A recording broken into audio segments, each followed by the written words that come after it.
moment. So welcome, welcome those who are joining. Today I did put a topic for us to dig into, and the topic is one of love. I have to tell you, I do a lot of work with couples. I do a ton of couples work.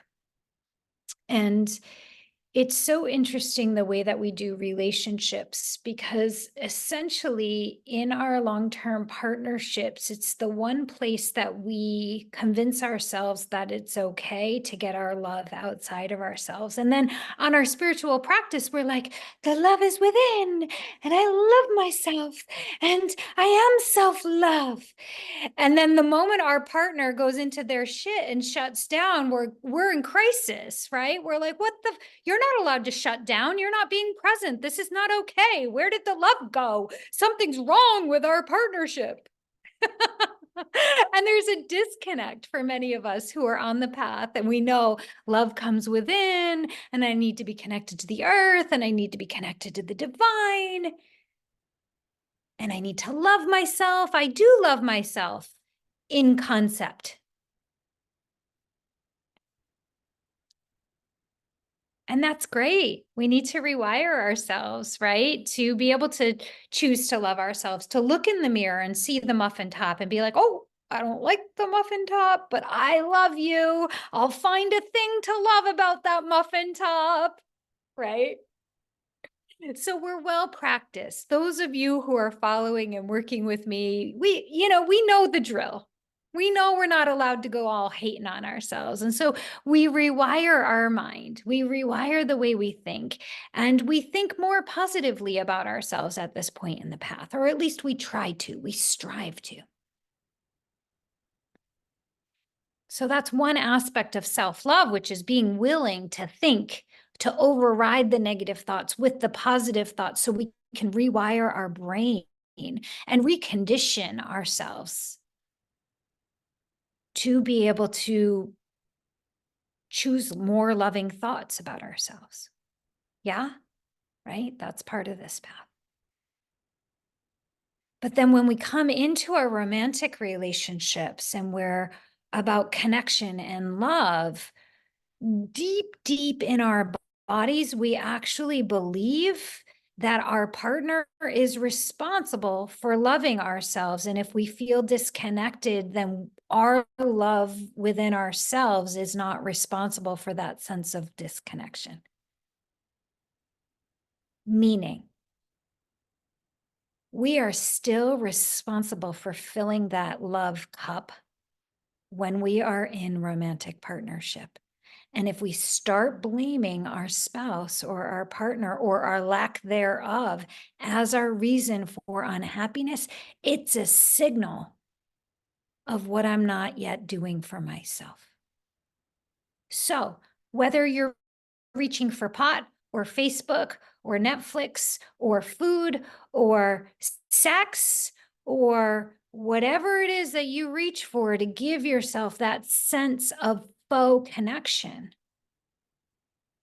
what your heart and your soul is craving is your own connection to yourself. So people get pissed at me when I say this. Yeah, blah, blah, blah, self-love. I love myself. Shut the fuck up. It's pretty much what I get when I say that. Sorry, but it's true. That's what I get. Like, yeah, whatever. I love myself. So I think what's valuable is for us to make it tangible. What does that even frickin' mean? What does that even mean to love myself? How? I thought I did love myself, but yeah, I am reaching for that connection with that other person. Now let's go to the history of the why of this. When we're a baby, we actually need connection in order to survive. It gets linked up at a very young age that if my parent doesn't love me, if my parent neglects me, I could literally die. And man, I'll tell you, I've done childhood trauma work with people who have gotten kicked out at a very young age. Very, very hard on the nervous system and the consciousness when that happens. And all of us had these micro traumas, which are stored in the body. I get that more than most people get that. But even with the presence of some trauma, our work is still going to be, did I pick up the baton to love myself? At what point did I get to the transition? So we're not needing that love from our parent. And at some point, hopefully, we get redirected toward ourselves to be able to self-soothe, to be able to self-comfort, to be able to self-love, right? Ideally, through our developmental stages, we're supposed to be able to do that for ourselves. But subconsciously, we're just looking for the next person who's going to love us or comfort us. We need to bring that to awareness. All of us in some way are looking for safety and connection from outside of ourselves. And safety and connection is the root cause, I think, of most mental health issues. Root, sacral, that needs to be secured. So if we never took the baton fully, there needs to be a conscious choice.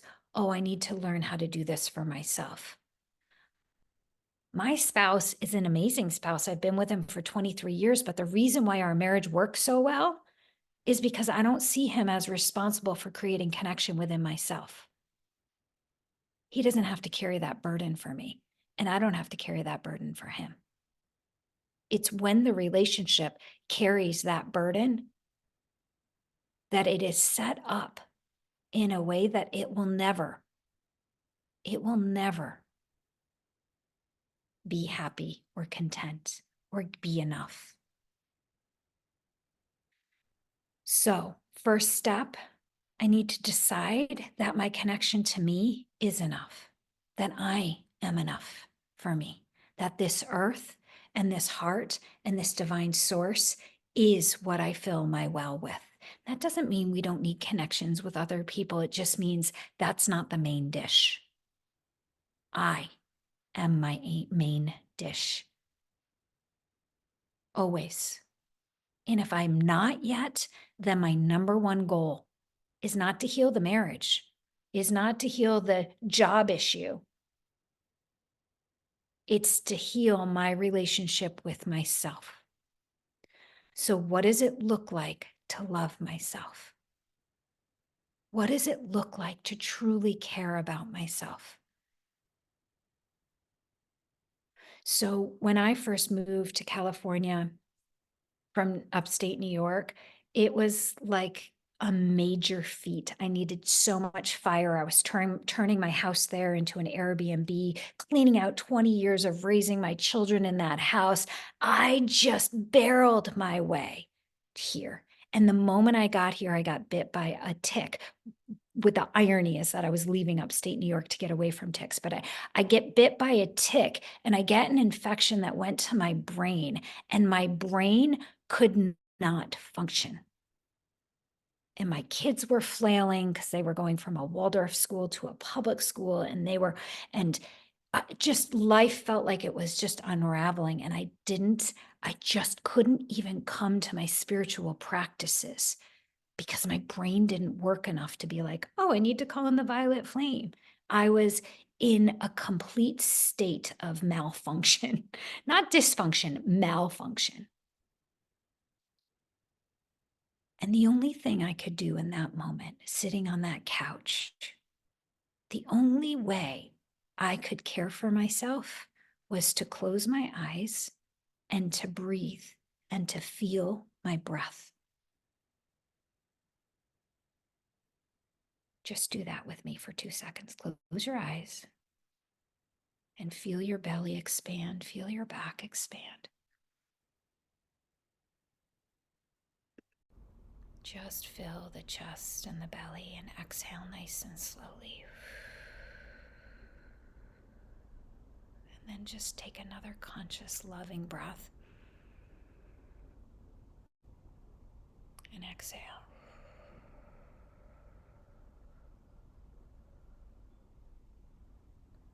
Just another breath, breathing into the body, bringing awareness.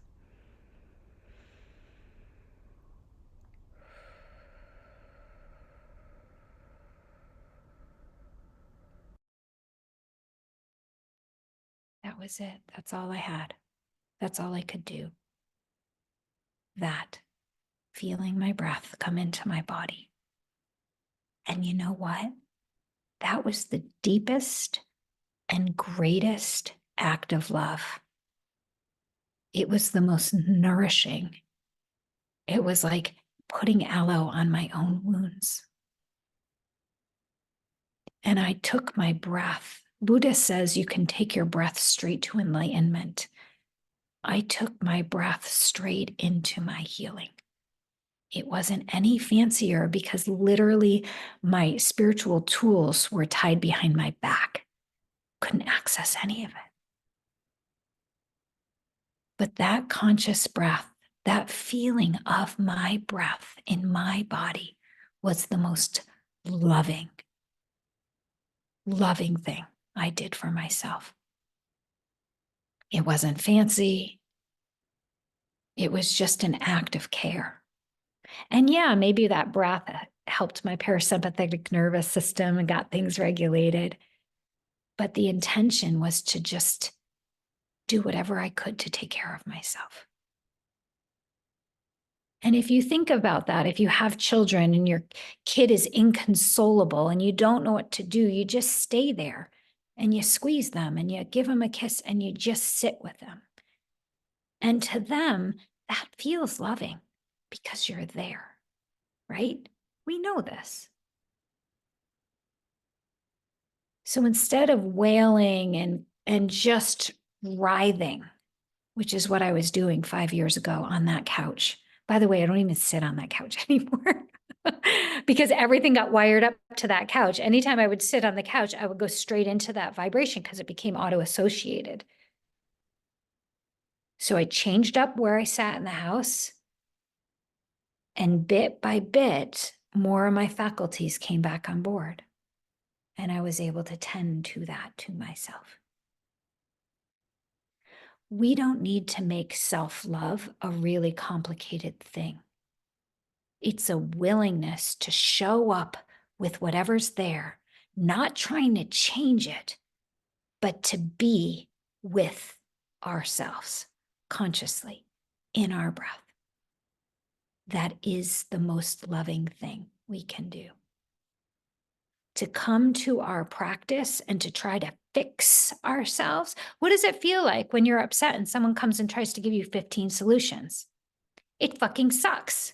Leave me alone. Stop trying to fix me, right? It sucks. It's not a loving thing. So when you show up to your spiritual practices with an intent to make what's happening go away, that's not love. It's not love. So the same practice can be done in a very loving way, very compassionate way. But am I in my heart willing to meet myself with whatever's here? Like the last 2 weeks, I just have felt like I'm in a fog and I'm tired and I feel a little burnt out. I'm not trying to make myself rally. I'm coming to my meditation practice and spending time with, oh, you're tired. And it's not like getting sleep tired. You're just a little tired. Okay, here I am with myself. I'm tired. I'm scared. I'm lonely. You enter in whatever you're feeling to be present with that without fixing it in a state of love and care and presence and awareness. That is an act of self-love and the willingness to meet ourselves in that space without going into resistance of what is. That's what we're talking about. It's so simple that it's painfully simple. It's so simple that we want it to be more complex, but it's not. Some days I come to this chair and it takes me 45 minutes of stirring before I can sit in 15 minutes of that settled care. Okay, that's okay. As long as I show up for myself eventually, that's what matters. This is the path of self-love, in my opinion. Yes, of course, it's showering and, taking that Epsom salt bath and doing the feel and process practice. Those of you who have been through level 1 work, it's all of that as well. There's other doings, but it doesn't have to be fancy. And then what happens is we start to build that throughout the day. We realize, oh, I got disconnected. I got in my head. I feel a ping in my belly. Let me sit for just 2 minutes before I eat my lunch and breathe into my body.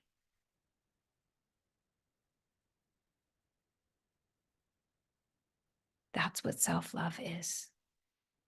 Instead of, hey, healer, can you fix me? Hey, certification, can you certify me so I can feel worthy? Hey, husband, can you make me feel loved? Hey, kid, can you validate that I'm a good mom because I feel shitty about myself? That's all going outside of ourselves. None of that fixes the root. So let's do that together right now. Closing your eyes and coming into your breath in your body. Notice if your mind feels restless, and just sit with the restlessness. Popping around, moving, grabbing something, fixing something, writing some notes, whatever.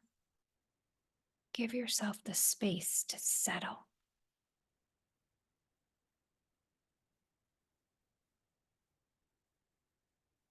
Notice how your mind or your body or your nervous system feels a little wonky. Okay.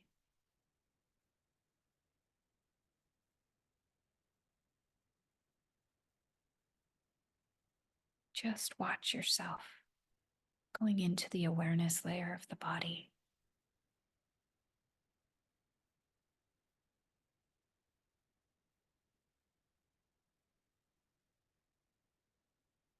You don't have to analyze it or fix it. Just watch the restlessness. Like, oh, I'm kind of restless. Can't stop moving or thinking.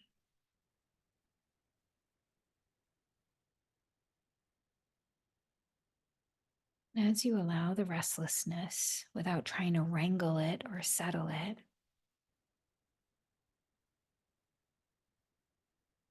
just build the awareness of it.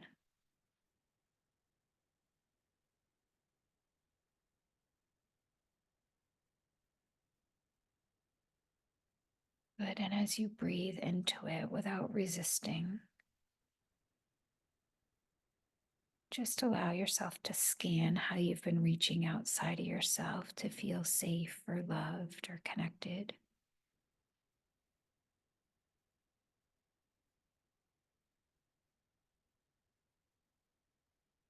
How do you do it?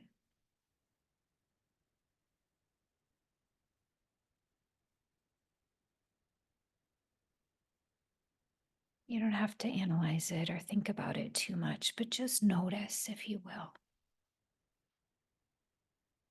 where you've been looking outside of yourself to feel comfort, care, love, safety.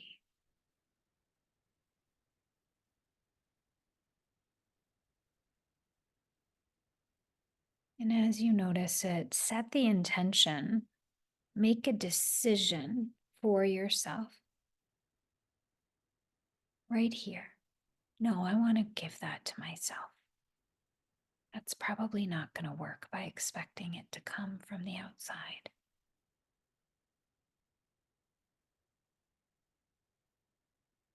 Just make that decision to pivot inside yourself.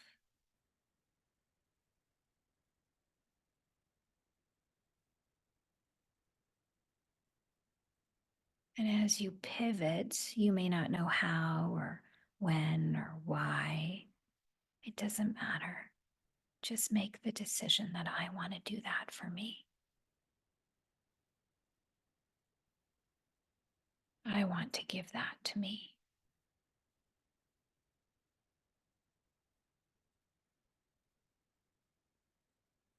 So feel yourself facing yourself now, closing the circle.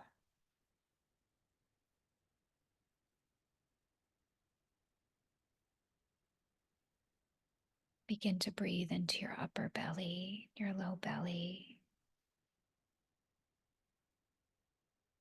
Breathe into your pelvis and your hips.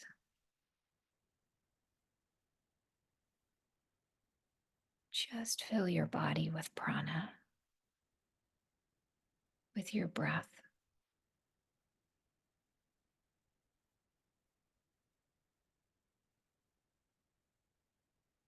Just exhale. You might find there's emotion when you go in. That's okay. Just let the emotion flow through you without your thoughts getting involved. Just breathe.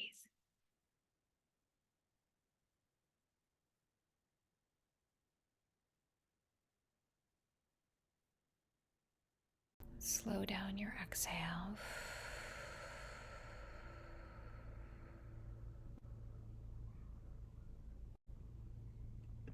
Keeping your focus on breathing into your belly and your hips and your low back. You might notice how you feel. You might feel tired.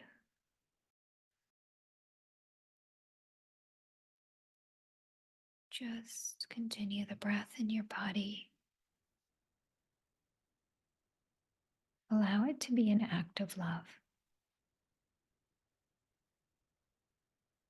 Just a conscious and mindful breath.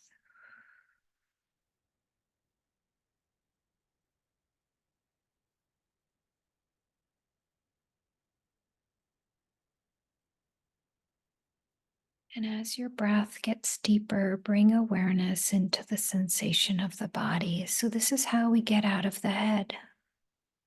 Just become hyper focused on what the breath in the body feels like.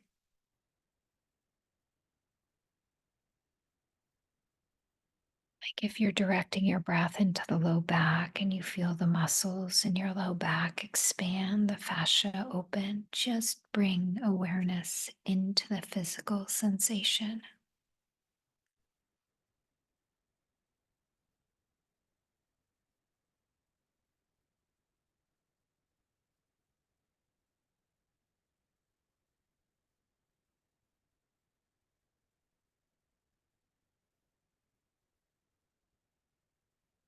And just allow yourself to feel your body in this present moment.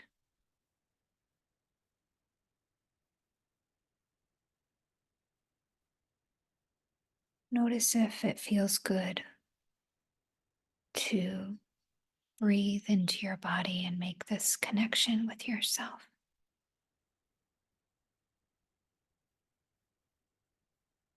Just notice if it feels comforting to be focused inward, feeling inward.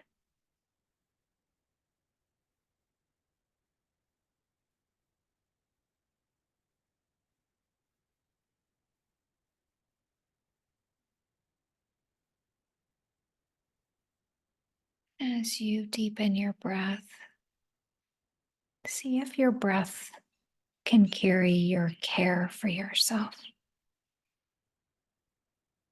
See if you can feel that you care about yourself as you breathe into yourself.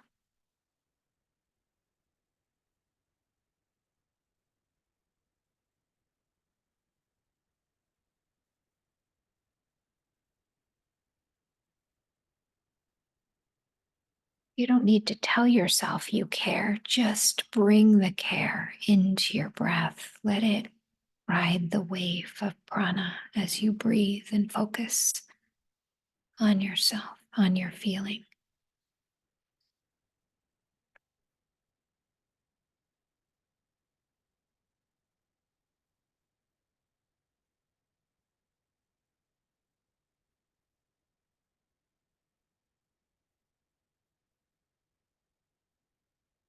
try to receive the care from yourself.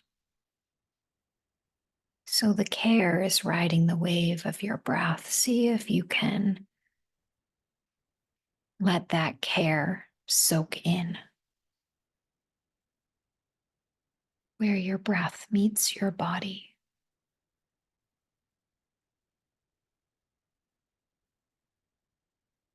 Like it's a fragrance that's finding its way into your pores.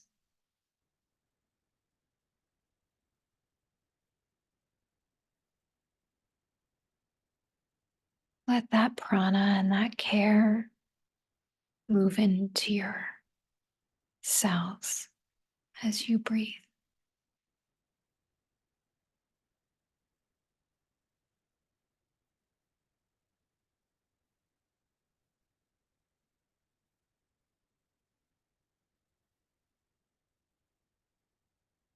And if you've been focused on one part of your body, begin to draw that prana, that care, into another part of your body. Maybe a place that has tension or pain. Begin now to draw that breath into another part, allowing your care for yourself to ride the wave of that prana.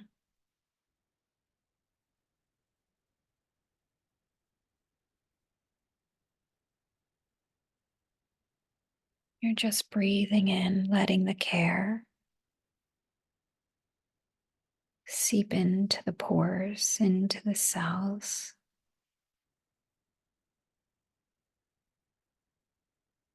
As you feel that care, that love move into those muscles, those organs.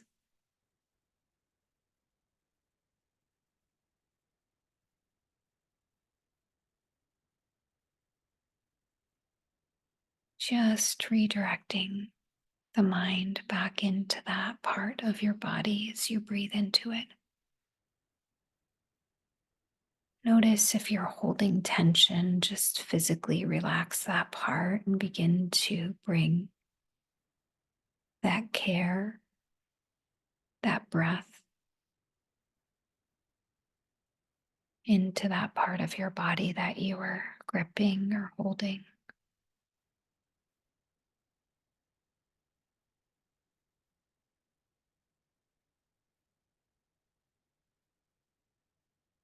And as you do that, there might be other parts of your body that start to speak to you. That's okay. You can just let all the parts of your body know that you'll get to them as well.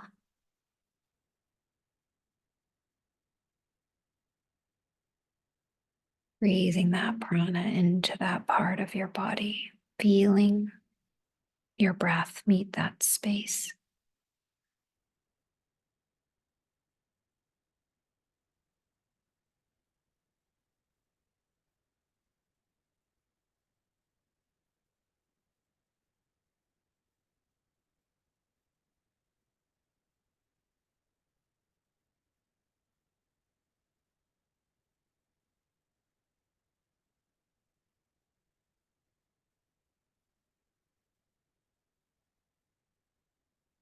Good. And if you will now, just allow yourself to observe what that felt like. 15 minutes of breath.